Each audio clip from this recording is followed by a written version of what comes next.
Hello everyone, कैसे हैं आप सभी। आई होप आप सभी ठीक होंगे। देखिए आज की जो हमारी वीडियो है, सेकंड ईयर वाले स्टूडेंट्स के लिए जो पॉलिटिकल साइंस ऑनर्स सेकंड से कर रहे हैं। आज हमारी बुक का नाम है MGPE7। इसमें आपको 2019 के क्वेश्चन कराऊंगी और ये आपके लिए बहुत ज़्यादा इंपॉर्टेंट है। और मैंने इससे पहले आपके लिए इंपॉर्टेंट क्वेश्चन के 3 सीरीज़ बना दिए हैं, प्लीज़ उसको जाके देख लेना। और मैंने चैप्टर्स भी करा रखे हैं, वो भी देख लेना। और ये भी आपके लिए बहुत ज़्यादा इंपॉर्टेंट है क्योंकि इसमें जो क्वेश्चन है वो आपके इंपॉर्टेंट है और आपके बार बार रिपीट भी होते हैं। तो हमारा फर्स्ट क्वेश्चन है, मग निषेध पर गांधी जी और कुमारप्पा के विचार की तुलना कीजिए। इसमें बताना है जो आपका शराब के ऊपर वो लगाते हैं, प्रतिबंध लगाते हैं, उसके बारे में बताना है, नशाबंदी, उसके ऊपर इन दोनों की तुलना करनी है, गांधी जी की और उनकी कुमारप्पा की। तो देखिए मैं पहले एक गांधी जी का पूरा बता देती हूँ, फिर कुमारप्पा का। आपके एग्जाम में आएगा तो आप ऐसे भी लिख सकते हैं और इसको वैसे भी लिख सकते हैं कि एक गांधी जी का लिखे फिर दूसरा कुमारप्पा का पॉइंट लिखे फिर गांधी जी का, फिर ऐसे भी आपको जैसे ठीक लगे आप वैसे कर सकते हैं। तो पहले गांधी जी के बारे में पढ़ लेते हैं। देखिए गांधी जी जो थे वो मग निषेध को महत्वपूर्ण स्थान देते हैं कि जो आपकी शराब होती है उसके प्रतिबंध को बहुत ज़्यादा इंपॉर्टेंट देते हैं। क्योंकि गांधी जी बोलते हैं कि जो मदिरा पान होता है वो चोरी, डकैती और आपकी जो और बहुत सारी चीज़ें उनसे भी ज़्यादा भयानक होता है। वो बोलते हैं कि जो बहुत सारे ऐसे साम्राज्य हैं, जैसे कि रोम जो राज्य है उसका पतन खाली इसलिए हुआ है क्योंकि वहाँ के जो शासक थे वो शराब की लत के कारण उनका पतन हो गया। और उनका कहना है कि जो शराब होती है वो व्यक्ति के नैतिक को समाप्त कर देते, जो नैतिक बल होता है उसको नष्ट कर देती है। और उनका घर जो होता है अव्यवस्थित हो जाता है और जो पत्नी होती है उनको बहुत सारे कष्ट उठाने पड़ते हैं। गांधी जी बोलते हैं कि जो मदिरा पान होता है ये एक शैतान होता है जो घर संपत्ति को नष्ट कर देता है।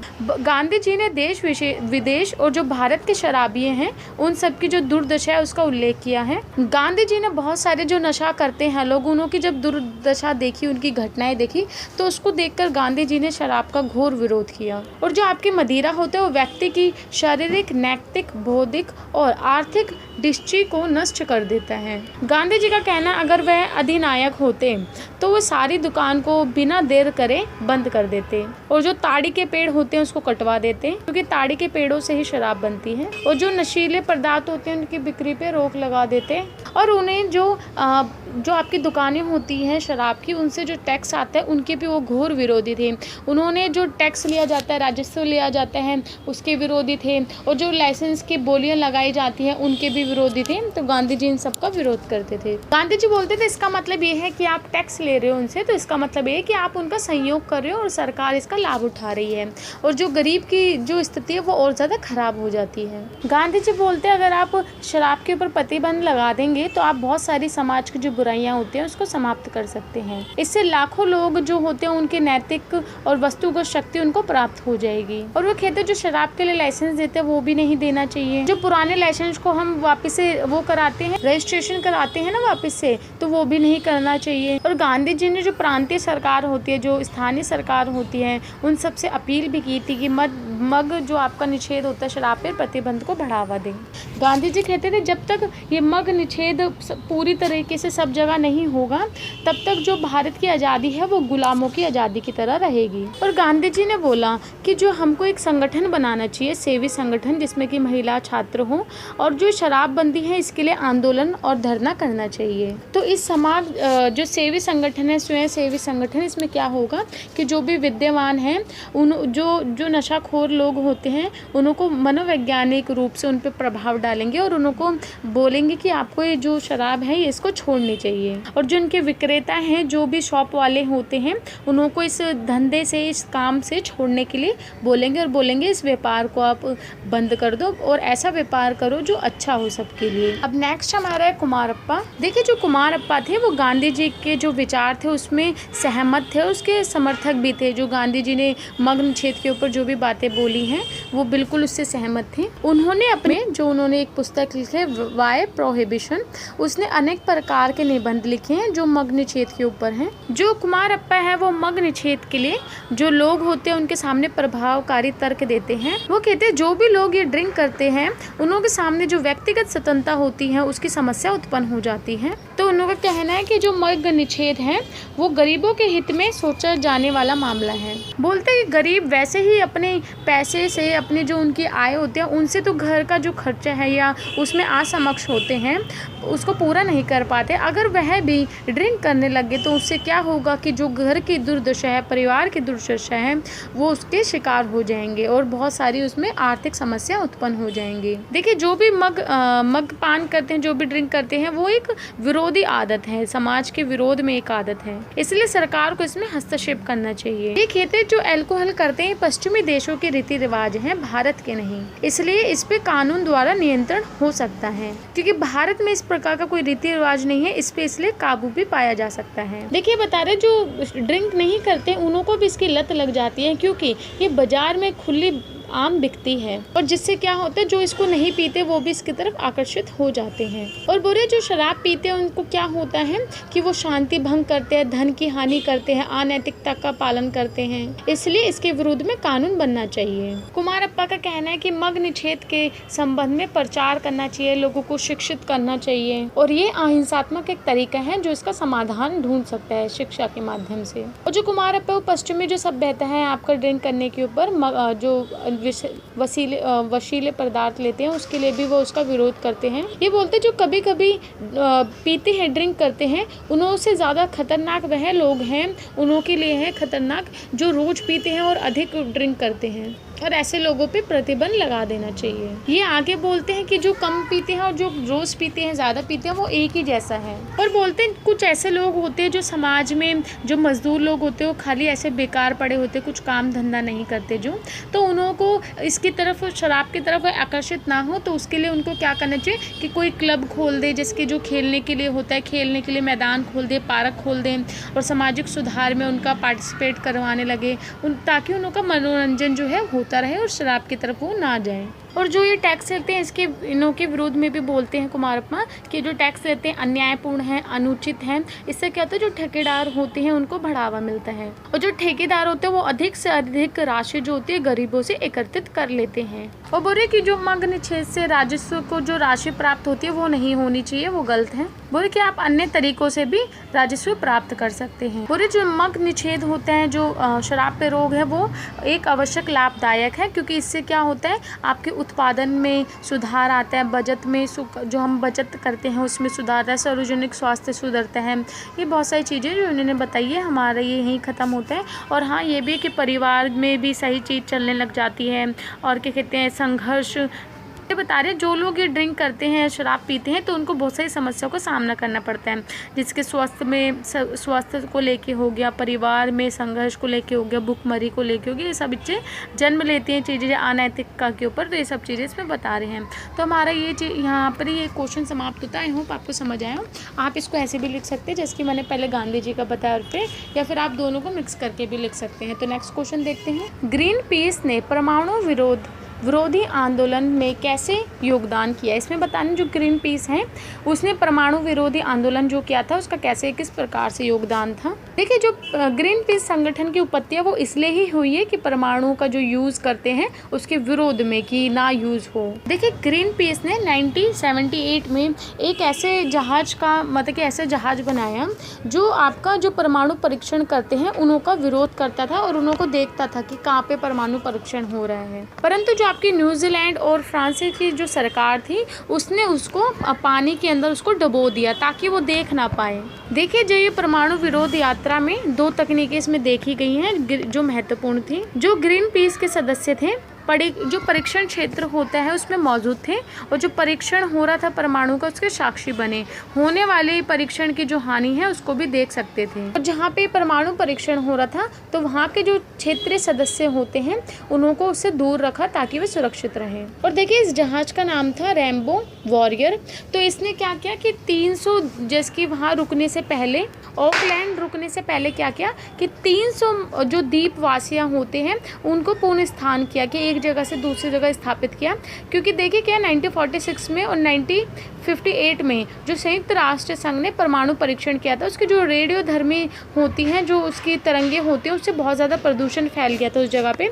तो इन्होंने उन लोगों को एक जगह से दूसरी जगह शिफ्ट किया। और जब ये रेनबो वॉरियर्स जो थे, इनके नष्ट होने से क्या हुआ कि ये जब नष्ट हो गया था तो इसके नष्ट होने से जो ग्रीन पीस है उसको बहुत ज़्यादा जन और धन की बहुत ज़्यादा हानि हुई। और इसके अंदर जो एक फोटोग्राफर था वो भी मारा गया था, क्योंकि जो रेनबो था इसको डुबो दिया गया था उसके अंदर, पानी के अंदर। तो क्या हुआ था कि वहाँ के कुछ लोग थे, उन्होंने प्रदर्शन भी किया और बोला भी कि आप रेनबो को नहीं डुबो सकते हैं। और इसके लिए फिर लोगों ने चंदा इकट्ठा किया, क्योंकि देखिए जो रेनबो था ये क्या करता था, जहाँ पे परीक्षण करते थे परमाणु का, वहाँ वो चेक करता था और वहाँ कितना प्रदूषण है ये चेक करता था। तो वो बहुत सारे कार्य करता था, तो उसको फिर डुबो दिया गया था ताकि ये चेक ना कर सके।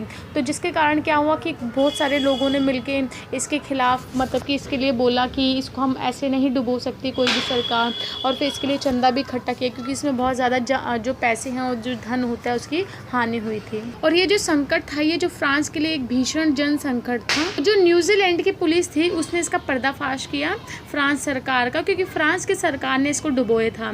तो जब न्यूजीलैंड की सरकार ने इसका पर्दाफाश किया तो जो फ्रांस की सरकार है उसने 1987 में, तो उन्होंने बहुत सारे मिलियन जो होते हैं वो उसको दिया, न्यूजीलैंड को बहुत सारे मिलियन डॉलर दिए ताकि वो जो क्षति उसने की है उसका भुगतान कर सके। और जो उन्होंने जो वो की थी, बमबारी की थी, तो औपचारिक रूप से उसकी क्षमा याचना भी मांगी। और जो फोटोग्राफर जो मर गया था उसमें, तो फोटोग्राफर के जो परिवार थे उसको 2.3 मिलियन पाउंड भुगतान भी दिया था फ्रांसीसी सरकार ने, क्योंकि उसने इसको डुबो दिया था। तो फोटोग्राफर जो उसमें होता वो भी मर गया था। और फिर देखिए 1989 में फिर से उन्होंने एक ग्रीन पीस पे एक वैसे जहाज बनाया जिसका नाम रेनबो वॉरियर रखा गया, और वो अभी भी वहाँ पे कार्य कर रहा है। और इस सब भीषण जो उनको हानि हुई थी, तो इसके कारण जो ग्रीन पीस है उसको भारी लोकप्रियता मिली, क्योंकि ये जब उनको हानि हुई तो बहुत सारे लोगों ने उनका सपोर्ट किया और इसकी जो सदस्य की संख्या थी वो भी बढ़ गई। तो आप पढ़ सकते हैं कितनी सदस्यों की संख्या बढ़ी आगे।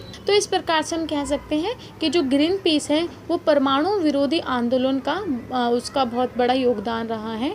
उन्होंने क्या किया, जो परमाणु और शस्त्र होते हैं इस पर रोक लगाने का कार्य किया है और लोगों को सुरक्षित करते हैं, इसलिए इसकी जो वैल्यू है वो आज के टाइम पे भी बहुत ज़्यादा है। तो ये क्वेश्चन यही समाप्त हो गया। बाकी आप इसको पोस्ट करके इसमें सन जो है, इसमें नाम जो है वो आप पढ़ सकते हैं। नेक्स्ट क्वेश्चन देखते हैं। देखिए नेक्स्ट क्वेश्चन है, अहिंसात्मक आंदोलन की मुख्य विशेषता बताइए। मैंने आज सुबह आपको इम्पोर्टेंट क्वेश्चन में एक चैप्टर करवाया था ना, उसमें मैंने आपको बोला था, जो आपका 3rd चैप्टर था उसमें मैंने आपको बताया था कि प्रकार बताए थे कुछ, तो उसमें मैंने आपको बताया था कि ये जो चैप्टर्स होते हैं क्वेश्चंस के, इसके जो टाइटल होते हैं चैप्टर के अंदर, उसी से ही क्वेश्चन आपका बन जाता, तो ये उसी प्रकार से हैं। तो आप ये वाला क्वेश्चन 3rd चैप्टर में भी देख सकते हैं। बाकी मैं इसमें आपको शॉर्ट में समझा देती हूँ कि जो अहिंसक आंदोलन होते हैं उसकी मुख्य विशेषता क्या होती है। देखिए बोले जो अहिंसक आंदोलन है ये बहुत पहले से ही भारत में चल रहे हैं, परंतु इसकी जो रूपरेखा है वो किसने रखी है, गांधी जी ने रखी है। और बोले कि अहिंसक रूप से जब हम आंदोलन करते तो उसको हम सफलता भी प्राप्त होती है, और हिंसक रूप से जो करते हैं उसके जो परिणाम होते हैं वो बड़े दूरगामी होते हैं, बड़े ही खराब परिणाम होते हैं। तो इसमें अब कुछ विशेषता बताएंगे।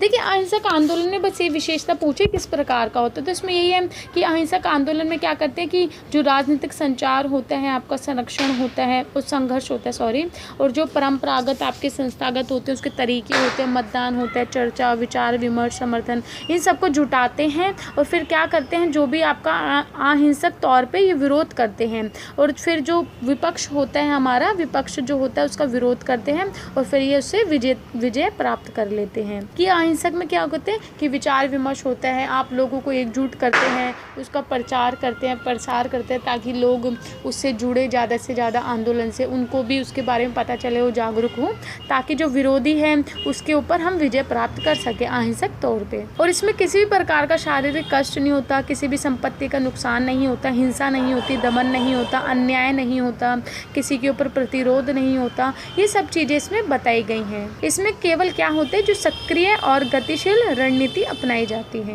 बोरे कि इसमें क्या होता है कि शांतिवादी चीजें अपनाई जाती हैं। देखिए वो शांति को ज्यादा इंपॉर्टेंस देते थे। गांधी जी बोलते थे कि अगर आपको शांति की स्थापना करनी है अहिंसक चीजों को अपनाना पड़ेगा। परंतु और जो टॉल्स्टॉय हैं वो भी इसके समर्थक थे और उन्होंने अपने लेखकों में लिखा है। परंतु बहुत सारे ऐसे विचारक थे जो बोलते थे कि ये कायरतापूर्वक चीज़ें हैं, जो ये आंदोलन है कायरतापूर्वक है, जो अहिंसक तौर पे चलता है, हिंसा नहीं करता, तो ये क्या है, कायरता है। परंतु फिर इसमें बोला जाता है कि अहिंसा आंदोलन में क्या होता है कि कोई भी अन्याय होता है उसको खुलकर साहस के साथ विरोध किया जाता है, ये कायरतापूर्वक नहीं होता। परंतु इसमें क्या होता है, हिंसा का यूज़ नहीं होता। विरोध तो इसमें भी किया जाता है पर हिंसा नहीं होती। जो अहिंसक आंदोलन होता है ये एक जन आंदोलन होता है, इसमें हिंसा नहीं होती और ना लोगों को हिंसा करने के लिए बोला जाता। गांधी जी बोलते हैं कि इसमें क्या होता है कि प्रतिकारात्मक जो व्यक्तिगत भी कार्रवाई होती है, जैसे कि उदाहरण के रूप में गांधी जी ने नमक उठाकर जो नमक कानून होता है उसको तोड़ा था, नमक आंदोलन चलाया था, तो ये आपका प्रतीक है, एक प्रकार का प्रतीक भी हो सकते हैं। और ये जो आंदोलन होता है नैतिक शक्ति की जानकारी प्राप्त करके गतिशील होकर सक्रियता तथा संघर्ष करने के माध्यम है। कि जो ये आंदोलन होता है इसमें नैतिक शक्ति की बहुत ज़्यादा ज़रूरी होती है, जानकारी होना, और ये एक संघर्ष होता है कि जो आपको ये कार्य कर रहे हैं, आंदोलन कर रहे हैं, इसमें संघर्ष भी बहुत ज़्यादा होता है। और ऐसे आंदोलन में सरकार का हस्तक्षेप नहीं होता और इसमें परिवर्तन लाने का प्रयास किया जाता है। देखिए अहिंसक आंदोलन में क्या होता है कि किसी भी सरकार पर कुछ थोपा नहीं जाता कि आप ये सुधार करो, आप ये थोपा जाए, ऐसा नहीं। उसमें होता है कि आपकी जो मानसिकता होती है उसको परिवर्तन करने के लिए विवश किया जाता है कि आप अपने रियल में आप चेंज हो, आपकी जो सोच है उसको चेंज करो, ना कि आपकी कोई चीज़ मजबूरी में करनी हो, ऐसे नहीं होता है इसमें। और अहिंसक संघर्ष में क्या होता है, आग्रह होता है इम्पोर्टेंट, कि हम किसी चीज़ आग्रह करते हैं कि ये चीज़ ठीक है प्लीज़ आप इसको देखिए, तो वो चीज़ होती है, ना कि हिंसा के रूप में किसी चीज़ पे थोपना, ये सब नहीं है। और वो अपनी बातों को मनवाने के लिए बार बार आग्रह कर सकते हैं और वो ऐसा कोई कार्य नहीं करते जो अन्यायपूर्ण हो, जोखिमपूर्ण हो या फिर हिंसा हो, ऐसा कोई कार्य नहीं करते। देखिए सत्याग्रह के लिए व्यक्ति को कष्ट सहना पड़ता है और कष्ट सहने के लिए तैयार रहना पड़ता है, सहनी होती है और दूसरों को इसमें पीड़ा नहीं देनी होती। इसलिए इन आंदोलन में अहिंसक जो तरीके होते हैं उसको प्राथमिकता दी जाती है और इसमें जो सरकार के कार्य होते हैं वैधता, उनको चुनौती दी जाती है। और देखिए अगर अहिंसक आंदोलन के विरोध में कोई विरोधी हिंसक कार्य करता है तो इससे आंदोलन की लोकप्रियता और ज़्यादा बढ़ जाती है। देखिए एक तरफ तो समझ लीजिए कोई इंसान है वो बहुत आराम से प्यार से किसी को बोल रहे हैं, हिंसा नहीं कर रहा, दूसरी तरफ एक ऐसा व्यक्ति है जो हिंसा कर रहा है, मार पिटाई कर रहे हैं, तो क्या होगा, जो हिंसा नहीं कर रहा उसकी लोकप्रियता और ज़्यादा बढ़ जाएगी, लोग उसको सपोर्ट करेंगे, क्योंकि जो उसका विरोधी है उसको देखेंगे तो क्या कहते हैं, हिंसा कर रहे हैं ज़्यादा, तो उसका कोई सपोर्ट ही नहीं करेगा, क्योंकि जो विरोधी टीम है वो अगर आपके हिंसा करेगी तो लोग उसको अन्यायपूर्ण मानेंगे। देखिए अहिंसक आंदोलन से क्या आता है कि जो विरोधी पार्टी होती है वो भी आपका समर्थन देने लग जाती है। और अहिंसक आंदोलन में सबसे ज़्यादा इम्पॉर्टेंट होता है सहभागिता, कि इस आंदोलन में जितने ज़्यादा लोग होंगे उतने ज़्यादा इसकी महत्वता बढ़ेगी, जैसे कि इसमें बच्चे, बुजुर्ग, महिला, गरीब लोग, ये सब लोग जब शामिल होते हैं और इसमें अपना योगदान देते हैं तो इसकी जो सहभागिता बढ़ती है और इसका जो आंदोलन है वो और ज़्यादा मजबूत हो जाता है, जितने लोग उतनी ज़्यादा इसमें मजबूतता हो जाती है। और पूरे अहिंसक आंदोलन का परिणाम स्वरूप क्या होता है कि बहुत सारे राज्यों की स्थापना भी हो जाती है, स्थापित हो जाते हैं, जैसे कि बता रहे सोवियत संघ हो गया, आपका क्यूबा हो गया, चीन हो गया, ये अहिंसक आंदोलन के बाद ही इनकी स्थापना हुई है। देखिए हमारा क्वेश्चन यही समाप्त होता है, थोड़ा सा आगे और लिखें कि अहिंसक आंदोलन का कार्य क्या होता है कि जो आपका प्रत्यक्ष हिंसा होती है, रचनात्मक हिंसा होती है, भौतिक हिंसा होती है, इन सबको रोकता है और इसका विरोध भी करता है। आपको पता ही है प्रत्यक्ष हिंसा मतलब घायल करना किसी को, और आपका रचनात्मक हिंसा मतलब किसी को भेदभाव करना, भूखमरी, आक्रमण, ये सब चीज़ें सब बताई गई हैं, तो इन सब का ये विरोध करता है। तो ये क्वेश्चन यही समाप्त होता है। हम नेक्स्ट क्वेश्चन देखते हैं। नेक्स्ट क्वेश्चन है, क्या आपको लगता है कि भूदान आंदोलन अपने लक्ष्यों को पाने में असफल रहा?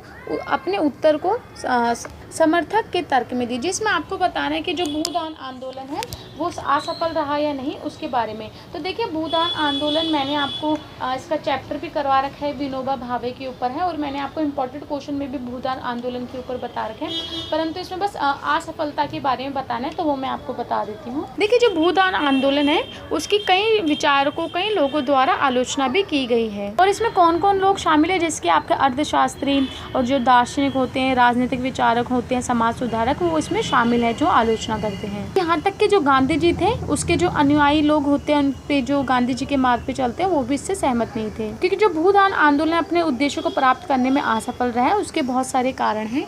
फर्स्ट पॉइंट है स्पष्टता का अभाव, कि जो भूदान आंदोलन के विरोध में कहते हैं, जो लोग तर्क देते हैं, उन्होंने बोला कि इसका उद्देश्य का स्पष्ट पूर्ण रूप से नहीं किया गया, कि इसका उद्देश्य क्या वो सही से नहीं बताया गया और इसका अभाव था। और आंदोलन में कहा गया है कि सामाजिक क्रांति के माध्यम से उद्देश्य को प्राप्त किया जा सकता है, और बोलते हैं कि इसमें राज्य के सहयोग की कोई जरूरत नहीं है, परंतु आंदोलन से लोगों को कितना और क्या प्राप्त हुआ इसके संदर्भ में कोई जानकारी नहीं थी, और इसमें जो भी चीज़ थी वो व्यवहारिक रूप में नहीं थी, कि आप जो वितरण करेंगे इसमें संपत्ति का जो भी है वो व्यवहारिक रूप में नहीं थी कुछ भी। तो इसमें बस यही है कि स्पष्टता का अभाव है, बाकी आप इसको बना के भी लिख सकते हैं। नेक्स्ट है असंतुलन। देखिए इसमें बता रहे हैं कि इस आंदोलन में क्या था, जो कृषि भूमि थी उसके विषय में ये असंतुलन था। देखिए इसमें ये था कि जो गरीब लोग होते हैं, जो किसान लोग, कि जिनके पास, जो भी कृषक लोग हैं जिनके पास कोई भूमि नहीं है, उनको दान देने की बात की गई थी, परंतु जिनों के पास थोड़ी बहुत भूमि है, जो अर्ध भूमिहीन लोग हैं, किसान हैं, उन लोगों को भूमि देने के ऊपर कोई बात नहीं की गई,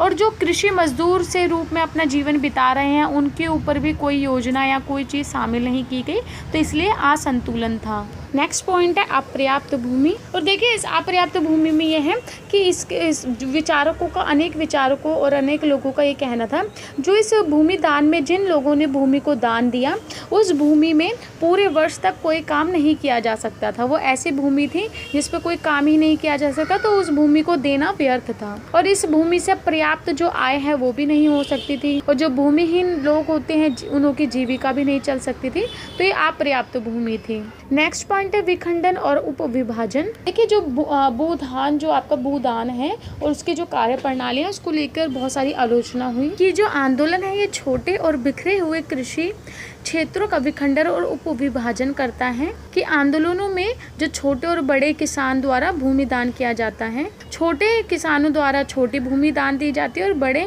किसानों द्वारा बड़ी भूमि, फिर भी इसका विखंडन और उपविभाजन होता है, क्योंकि ऐसे लघु क्षेत्रों में खेती करना कठिन है और साथ ही ये घाटे का एक सौदा भी है। नेक्स्ट पॉइंट है अलाभ कर जोत क्षेत्र। देखिए इसमें बताया गया कि जो किसान, जो छोटा किसान है, जो अपने भाग को दान में दे रहे हैं, तो उससे क्या होगा कि पहले से उसका खेत भूमि है वो तो कम है, और वो उसमें से भी दान देगा, तो इसका मतलब कि जो गरीबी है और ज़्यादा बढ़ जाएगी, क्योंकि वो अपना उसका उत्पादन कम हो जाएगा पहले से भी, तो जिसके कारण कि और गरीबी बढ़ जाएगी। नेक्स्ट है खेती के लिए अनुपयुक्त भूमि इकाई। इसका देखिए पूरे आंदोलन असफल होने का एक मुख्य तर्क ये भी है कि जो भूमि दी गई थी ये अपर्याप्त थी, मतलब कि अपर्याप्त जैसे ही है, जो मैंने बताया था कि लाभदायक नहीं थी, जो भूमि दी गई थी उस पर खेती योग्य नहीं थी वो भूमि। और जो मीरा बहन थी, जो गांधी जी के उस पर चलती थी विचारों पे, उन्होंने भी ये अनुभव किया कि जो दान में दी गई है भूमि वो घटिया किस्म की थी, मतलब कि उसकी जो किस्म होती है जो वो ठीक प्रकार की नहीं थी, वो उपजाऊ नहीं थी, और जो भूमि का 80% भाग है वो खराब था, मतलब कि उस पर किसी प्रकार की कोई खेतियाँ नहीं हो सकती थी, इसलिए इसकी आलोचना भी की गई। और विनोबा भावे को इस बात की जानकारी भी थी, परंतु उन्होंने यह कहकर टाल दिया कि कोई भूमि बेकार नहीं होती है, जो चट्टानी और पर्वतीय भूमि होती है उसका भी प्रयोग किया जाता है, ये कह के उन्होंने इस बात को टाल दिया। और ये बात बहुत सारे लोगों ने स्वीकार की कि जो भूमि है इसमें हम कृषि नहीं कर सकते पर्याप्त रूप से। तो इससे बस यही है कि जो भूदान आंदोलन था इससे गरीबों को कोई भला नहीं हुआ, ये सब है इसमें ओवरऑल। आई होप आपको समझ आया। नेक्स्ट क्वेश्चन देखते हैं। देखिए नेक्स्ट क्वेश्चन है, सन 1960 के दशक में अश्वेत नागरिक अधिकार आंदोलन के बारे में संक्षिप्त में वर्णन कीजिए। देखिए मैंने आज जो इम्पोर्टेंट क्वेश्चन का पार्ट 2 करवाया था उसमें भी मैंने आपको नागरिक आंदोलन के बारे में करवाया था जो अमेरिकाई का था, और ये भी सेम वही है, बस इसमें थोड़ा सा चेंज है, तो आप वाला पक्के से करके चल जाना क्योंकि इसमें से भी आपका आ सकता है। देखिए इस आंदोलन में था क्या, आपको मैंने पढ़ाया, सुबह बताया भी था कि जो लोग थे वो अपना नागरिक के लिए इसमें बहुत सारे उन्होंने आंदोलन किए, क्योंकि उनको जो अमेरिका में जो अल्पसंख्यक लोग थे और जो अश्वेत लोग थे, जो ब्लैकिस्ट होते हैं, जो ब्लैक चमड़ी की होते हैं, उसके प्रति जो भेदभाव होते हैं उसके लिए भी है इसमें कि उन्हों को क्या किया जाता था कि जो बच्चे होते थे उन्हों को जो पब्लिक स्कूल है उसमें प्रवेश नहीं करने दिया जाता था, उन्हों को कोई अधिकार प्राप्त नहीं थे नागरिकता के। तो लोगों ने न्यायालय में जाके इसकी शरण ली और बहुत सारे मतलब कि आंदोलन हुए, उसके लिए लोगों ने न्यायालय की शरण ली और बोला कि ये आंदोलन हमें हमें भी मिलने चाहिए कि स्कूल में बच्चे पढ़ सके, और जो नस्लीय पृथकता होती है, भेदभाव होता है, इसको हटा दिया जाए, और जो आश्वेत बच्चे होते हैं उनकी हीनता या फिर उनसे भेदभाव ना किया जाए। और बोलते थे इससे बच्चों पे बुरा प्रभाव पड़ेगा, उनके दिल दिमाग पे इस पर बुरा प्रभाव पड़ेगा कि उनको स्कूल में प्रवेश नहीं दिया जा रहा, उनको अलग से शिक्षा दी जाती है, अलग से बिठाया जाता है, ये सब चीज़ें। और ये सब चीज़ें जब न्यायालय में की गई तो जो श्वेत लोग थे उनको ये सब चीज़ें पसंद नहीं आई। और देखिए कि अमेरिका में जो किंग जूनियर थे, और सॉरी मार्टिन किंग थे और लूथर जूनियर थे, इन्होंने क्या किया, फिर इन्होंने इसका नेतृत्व किया कि जो आश्वेत लोगों के लिए जो इन्होंने मतलब कि क्या किया गया था। देखिए जो आश्वेत लोग होते हैं, ब्लैक लोग होते हैं, ठीक है, तो उनके साथ भेदभाव होता था वहाँ। तो उन्होंने जब वहाँ पे गए न्यायालय में तो उनकी बात वहाँ पे भी नहीं सुनी गई, क्योंकि वहाँ पे भी तो श्वेत लोग, जो गोरे लोग होते हैं अमेरिकन, वही तो होंगे वहाँ, तो उन्होंने वहाँ पे मना कर दिया। तो क्या किया गया, फिर आंदोलन स्टार्ट हुआ, फिर संघर्ष स्टार्ट हुआ। जो आपका किंग जूनियर है, मार्टिन लूथर है, उन्होंने इसका नेतृत्व किया और फिर उन्होंने बहुत सारे आंदोलन चलाए। और ये सब जो थे ये अहिंसक रूप से इन्होंने आंदोलन चलाए, ये भी क्योंकि गांधी जी के समर्थक थे और ये शांतिवाद को लेके ही थे, तो इन्होंने इस प्रकार से चलाया। तो हम इसको भी थोड़ा पढ़ लेते हैं। देखिए जो मार्टिन लूथर थे उन्होंने क्या किया कि अमेरिका में जो सामाजिक आर्थिक सुधार लाना चाहते थे और नागरिकों को अधिकार दिलाना चाहते थे नागरिक के, तो उन्होंने क्या किया, सरकार पे दबाव बनाने के लिए एक योजना बनाई। उन्होंने जो अलबामा जो शहर होता है उसमें शांतिपूर्ण मार्च निकाला, प्रदर्शन किया, ठीक है, और लोगों को बहुत सारी कठिनाइयों का सामना भी झेलना पड़ा जो आंदोलन में थे। परंतु लोगों ने क्या किया, कुछ लोगों ने इसको क्रूरता से दबा दिया इस आंदोलन को। और देखिए एक घटना बता रहे हैं जो महत्वपूर्ण घटना थी 1963 में। क्या हुआ कि अलबामा जो है वहाँ पे फिर से मार्टिन लूथर जो है, मार्टिन किंग है, इन्होंने क्या किया, फिर से आंदोलन किया, शांतिपूर्ण आंदोलन और प्रदर्शन था। तो जो पुलिस होते हैं उन्होंने क्या किया, पुलिस ने कुत्ते व जो पशुओं होते हैं उनको प्रदर्शनकारियों को घायल करने के लिए छोड़ दिया गया, कि जो कुत्ते होते हैं, पुलिस के डॉग्स जो होते हैं, पशु, इन्हों को छोड़ दिया गया कि जो प्रदर्शनकारी उसको घायल करो। और जो अग्नि, वो जो होते छोटे छोटे अग्नि के वो जो होते हैं फेंकते हैं, तो वो फेंके गए, उनके आक्रमण किया गया। तो ये बहुत बड़ी क्रूरता थी जिसके कारण बहुत भयानक दृश्य वहाँ पे स्थित हुआ और बहुत सारे लोगों को मतलब कि इसकी निंदा भी बहुत ज़्यादा की गई और लोगों को बहुत सी चोट भी पहुँची। नेक्स्ट, और इस घटना से आंदोलन जो कर रहे थे वो निराश नहीं हुए, उन्होंने फिर भी अपना आंदोलन जारी रखा और अपने नागरिक अधिकार के लिए लड़ते रहे। और जो किंग थे और जो वो थे किंग थे, मार्टिन लूथर किंग, ये सब थे, और जो अफ्रीकी नेता थे, उन सबका ये कहना था कि हमको सरकारी नौकरियां चाहिए, स्वतंत्रता चाहिए, अधिकार चाहिए। इसके लिए वह योजना भी बनाएंगे, मार्च निकालेंगे, ये सब चीज़ें उन्होंने वॉशिंगटन में की और 1000 लोगों ने इसमें भाग भी लिया। और जो मार्टिन लूथर अपना प्रसिद्ध भाषण भी दिया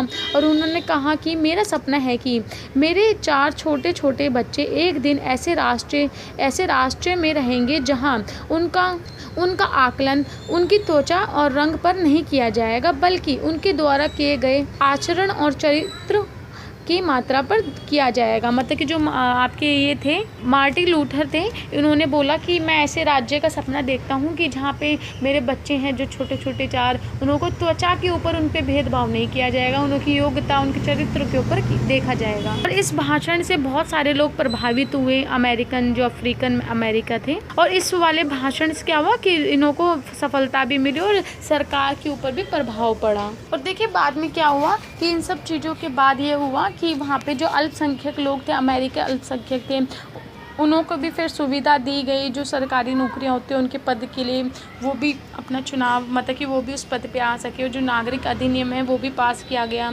और जो आंदोलन है उनको सफलता मिली। परंतु ये देखा गया कि जो आंदोलन है इससे कानून तो बने, परंतु जो लोगों के प्रति जो भेदभाव है, अल्पसंख्यकों के प्रति भेदभाव, वो समाप्त नहीं हुआ। और सरकार ने इतने सारे कानून तो बना दिए परंतु ये व्यवहार में नहीं आए। तो फिर आगे जाके क्या हुआ कि उनको पता चला कि ऐसा सब नहीं हो रहा, व्यवहार में नहीं आ रहा, तो इन्होंने फिर कानून में और ज़्यादा मजबूती लाई गई, विस्तार किया गया ताकि लोगों को इसका अधिक लाभ हो सके, इसमें सुधार किया गया। 1965 के चुनाव में जो जनजाति भेदभाव है उसको समाप्त कर दिया गया और जो मतदान अधिकार है वो भी फिर पारित कर दिया गया। इस प्रकार से जो अफ्रीकी अमेरिका है एवं अल्पसंख्यक को मतदान स्पष्ट मतलब कि अधिकार फिर मिल गया। तो लास्ट में ये है कि उन्होंने बहुत सारा परिश्रम किया, बहुत सारा संघर्ष किया और लास्ट में उनको फिर सब चीज़ के अधिकार मिल गए। तो ये क्वेश्चन भी यहीं समाप्त होता है। नेक्स्ट क्वेश्चन है, भारत में बाल निर्माण के सामाजिक, आर्थिक और पारिस्थितिकी प्रभाव का उल्लेख कीजिए। देखिए बता रहे कि जो बांध का निर्माण है वो जो अंग्रेज थे उनके शासन के टाइम पे ही स्टार्ट हुआ, परंतु इसमें तेजी कब आई, जब हम आज़ाद हो गए उसके पश्चात। क्योंकि आज़ादी के बाद क्या हुआ कि बहुउद्देशीय जो योजना होती है, बांध निर्माण की जो उद्देश्य हैं, ये सब चीज़ों में ज़्यादा वृद्धि होने लग गई, क्योंकि हम फिर प्रगति की ओर आगे बढ़ने लगे थे। और जिसकी बहुत प्रसिद्ध बांध जैसे कि आपका हीराकुंड बांध हो गया, दामोदर हो गया, भाखड़ा नांगल बांध हो गया, और ये बांध बहुत आपके लाभकारी सिद्ध भी हुए हैं, परंतु इसके हानिकारक प्रभाव भी पड़े हैं जो हम पढ़ लेते हैं। जैसे कि आपका कृषि भूमि जो है वो नष्ट होगी, उर्वरक जो भूमि जो लवण प्रदान करती है उसमें परिवर्तन आया, और जो बांध का निर्माण होता है, जलाशय के निर्माण होता है, उससे जो लोगों का प्रवास था वो हो गया कि एक जगह से दूसरी जगह वो गए, और लोगों की जो सामाजिक संस्कृति है वो चेंज हो गई, और भूकंप से जो भूमि का विनाश हुआ, पेयजल की गुणवत्ता खराब हुई। और जो ये परियोजना है इससे क्या हुआ, बहुराष्ट्रीय निगम और जो औद्योगिक होते हैं वो जो अभिजात वर्ग होते हैं उनका विकास हुआ, राजनीतिक में उसका प्रभाव ज़्यादा हुआ, उनको ज़्यादा लाभ हुआ जो अभिजात वर्ग होते, तो उसके नेगेटिव पॉइंट भी बता रहे हैं। और ये बता रहे हैं कि बांध के निर्माण से जो सामाजिक, आर्थिक और पारिस्थितिकी पर प्रभाव पड़ा वो भी अब आगे बता रहे हैं। देखिए बांध के निर्माण से जो जो प्रॉब्लम्स आती है वो सब इसमें लिखनी है। जैसे कि बांध जब बनता है तो क्या होता है कि आसपास के जो लोग होते हैं उनकी ज़मीन उनसे छीन ली जाती है, ठीक है। फिर सेकंड में क्या है कि उन्हों को एक जगह से दूसरी जगह उनको भेज दिया जाता है, उनकी संस्कृति वहाँ से ख़त्म हो जाती है, उनकी जो आस्था होती है उस नदी के लिए वो ख़त्म हो जाती है, वो क्योंकि एक जगह से दूसरी जगह भेज देंगे और उन्हों को कोई रोज़गार नहीं मिलता।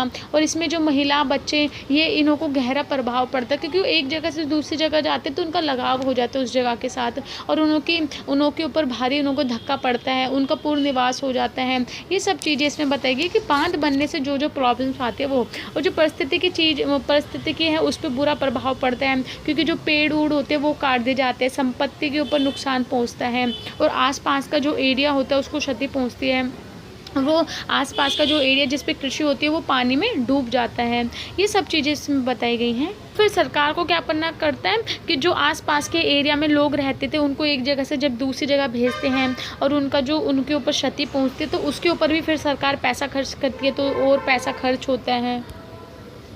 और देखिए जब ये विस्थापन लोग होते हैं एक जगह से दूसरी जगह तो इस पे शहरों पे भी बुरा प्रभाव पड़ता है। किस प्रकार से, और इन लोगों पे भी पड़ता है, क्योंकि फिर इन लोगों को ऐसी जगहों पे रहना पड़ता है जो रहने योग्य नहीं होती है, ख़राब होती है, गंदी होती है। ऐसी जगहों पे रहने के लिए विवश होना पड़ता है, और जो शहर का प्रदूषण है उसका शिकार होना पड़ता है, और जो उसके दूरगामी प्रभाव होते हैं वो इन्हों पे पड़ते हैं। तो ये सब चीज़ें इन्हों को सहनी पड़ती हैं। तो आपको बांध के ऊपर जितना भी पता है कि बांध जब निर्माण होता है क्या क्या प्रॉब्लम्स आते हैं वो सब आपको इसमें लिख देनी है। जो गोल्डन स्मिथ है उन्होंने भी इस पे बोला है कि इससे क्या होता है जब आप बांध निर्माण करते हैं, इसकी जो आप परंपरागत संस्कृति होती है, सामुदायिक संस्कृति होती है वो ख़त्म हो जाती है आपको शहरों की ओर जाना पड़ता है। और जो पुरुष लोग हैं वो शराबी बन जाते हैं, और जो महिलाएं वो अपने घर परिवार के लिए भरण पोषण करने के लिए उनको भी बहुत सारे काम करने के ऊपर वो विवश हो जाती हैं। और लोग जो बच्चे होते हैं कुपोषण का शिकार हो जाते हैं, उनको रोग लग जाता है, और उनको कार्य भी सही रूप से कठिनाई से बहुत मिलता है।